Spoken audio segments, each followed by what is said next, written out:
बलिया में योगी सरकार के आयुष मंत्री दयाशंकर दयालु ने दिया बड़ा बयान। अयोध्या में रामलला के दर्शन के लिए दी गई गाइडलाइन जारी। अलग अलग राज्यों के मुख्यमंत्री, धर्माचार्य और चारों पीठों के शंकराचार्यों के लिए गाइडलाइन जारी।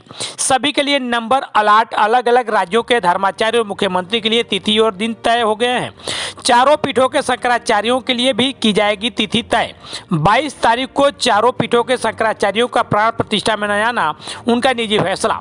बता दें कि राम की नगरी अयोध्या में 22 तारीख को होने वाले प्राण प्रतिष्ठा के आयोजन में चारों पीठ के शंकराचार्यों की गैर मौजूदगी की कमी खलने के सवाल पर योगी सरकार के मंत्री ने बड़ा बयान देते हुए कहा कि शंकराचार्यों का नया आना उनका निजी फैसला, आज नहीं तो कल जाएंगे।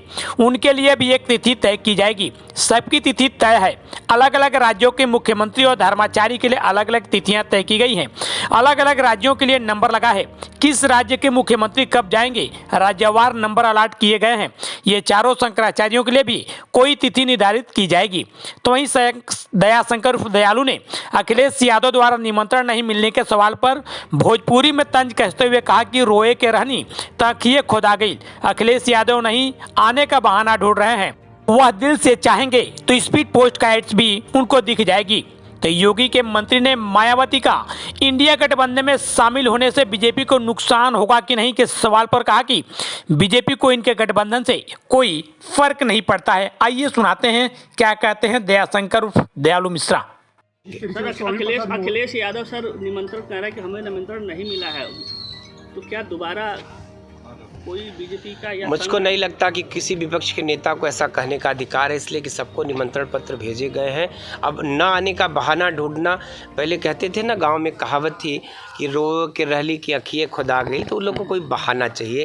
सच्चाई इससे तर है। पोस्ट का वो कॉपी भी मांग रहे हैं, जिसमें स्पीड पोस्ट हमें किया गया उसका वो कॉपी दिखा दे हमको। कापी आके देख ले, कापी देख ले। जो ट्रस्ट है, जिनकी तरफ से निमंत्रण भेजे जा रहे हैं, वो सच्चे मन से चाहेंगे तो उनको दिखा दिया जाएगा। क्या लगता है कि अगर मायावती को इंडिया गठबंधन में शामिल होने से बीजेपी की सीटें में कोई कमी आएगी सर? देखिए, विपक्ष का यह जो गठबंधन है, यह भारतीय जनता पार्टी को सत्ता में आने से रोकने का गठबंधन है। वो नहीं चाहते कि देश के प्रधानमंत्री नरेंद्र मोदी जी तीसरी बार प्रधानमंत्री बने, लेकिन उनके सपने कभी साकार नहीं होंगे।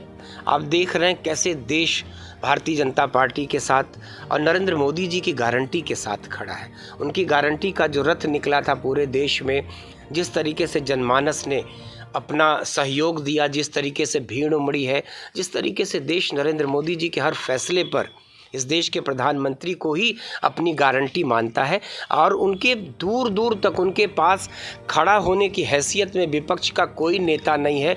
सारे लोग एक दूसरे के ऊपर भी खड़े हो जाएंगे तो शायद नरेंद्र मोदी जी की लंबाई को छू पाना उनके बस का नहीं है। तो ये गठबंधन, इसकी उम्र जान लीजिए कि 5 राज्यों के चुनाव में यह गठबंधन टूटता प्रतीत हुआ। आपस में गाली गलौज तक की नौबत आई, गठबंधन नहीं बन सका।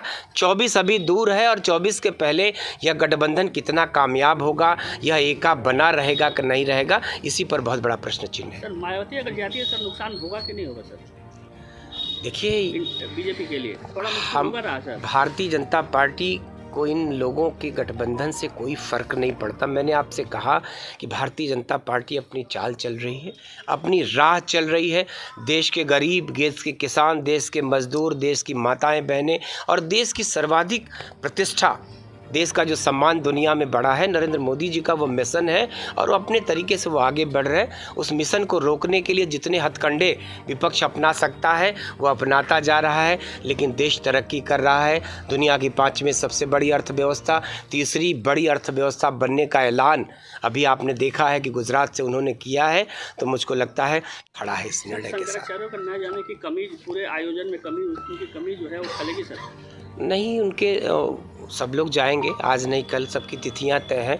पूरे देश के बहुत सारे राज्यों के मुख्यमंत्री, बहुत सारे राज्यों के धर्माचार्यों के लिए अलग अलग तिथियां तय हैं। किस राज्य का व्यक्ति कब आएगा, ये 2 महीने का, अगर आपको उसके बारे में संज्ञान हो तो पता कर लीजिएगा आप कि अलग अलग दिनों में उनकी तिथियां तय हैं कि कब किस राज्य का नंबर है। इसलिए कि एक साथ इतना बड़ा देश 140 करोड़ लोगों का देश है भारत। तो ऐसे में पूरा देश एक ही कुछ ही समय के अंदर दर्शन नहीं कर सकता, तो राज्यवार ऐसे सबको दिन अलाट किए गए हैं, सबके लिए अलग अलग तिथियां हैं। तो मुझको लगता है कि ऐसे में उनके लिए भी कोई तिथि निर्धारित की जाएगी। सर मायावती भी